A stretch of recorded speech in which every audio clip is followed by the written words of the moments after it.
ഇയാള്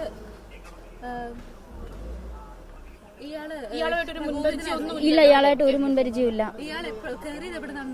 ഇല്ല ഇല്ല, അറിയത്തില്ല. ഞങ്ങൾ കയറിയത് ആലുവയെന്നാ. ഇല്ല ഇല്ല, അറിയത്തില്ല.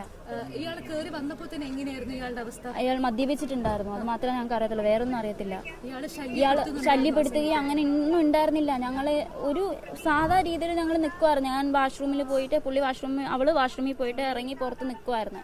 നിന്നിട്ട് പുറത്തോട്ട് നോക്കി നിൽക്കുമായിരുന്നു. അപ്പം ഞാനും പുറത്ത് ഇറങ്ങി വന്ന ടൈമിൽ ഈ പുള്ളി അങ്ങ് ചവിട്ടി അങ്ങ് തള്ളിയിട്ട് അവളെ നടുവിന് ചവിട്ടി അങ്ങ് തള്ളിയിട്ട്. കൂട്ടുകാരി പുറത്തേക്ക് വീണു. അപ്പോൾ നിങ്ങൾ ഉള്ളിലായിരുന്നു. അത് കഴിഞ്ഞിട്ട് എന്തെങ്കിലും അയാൾ സംസാരിച്ചു? എന്നിട്ട് ആ സെക്കൻഡ് തന്നെ അവളെ ചവിട്ടിയിട്ട് ആ സെക്കൻഡ് തന്നെ എന്റെ എന്റെ കാലിനെയും പിടിച്ച് കഴിഞ്ഞാൽ എന്നെ പകുതി പുറത്തിട്ട് അയാള് പകുതി പുറത്തായി. ഞാൻ ഒരു അങ്കിൾ എന്നെ പിടിച്ച് മുകളിലോട്ട് കയറ്റിയത്. അന്നേരം അയാള് കമ്പാർട്ട്മെന്റിൽ തുടരുകയാണല്ലോ. അപ്പൊ എന്തെങ്കിലും പറഞ്ഞോ നിങ്ങളോട്? അത് കഴിഞ്ഞ് പറഞ്ഞിട്ടുണ്ടായിരുന്നില്ല. പിന്നെ അവിടെയുള്ള ചേട്ടന്മാരെല്ലാം ഇയാളെ അടിക്കുകയും ഉപദ്രവിക്കുകയൊക്കെ ചെയ്തിട്ടുണ്ടായിരുന്നു.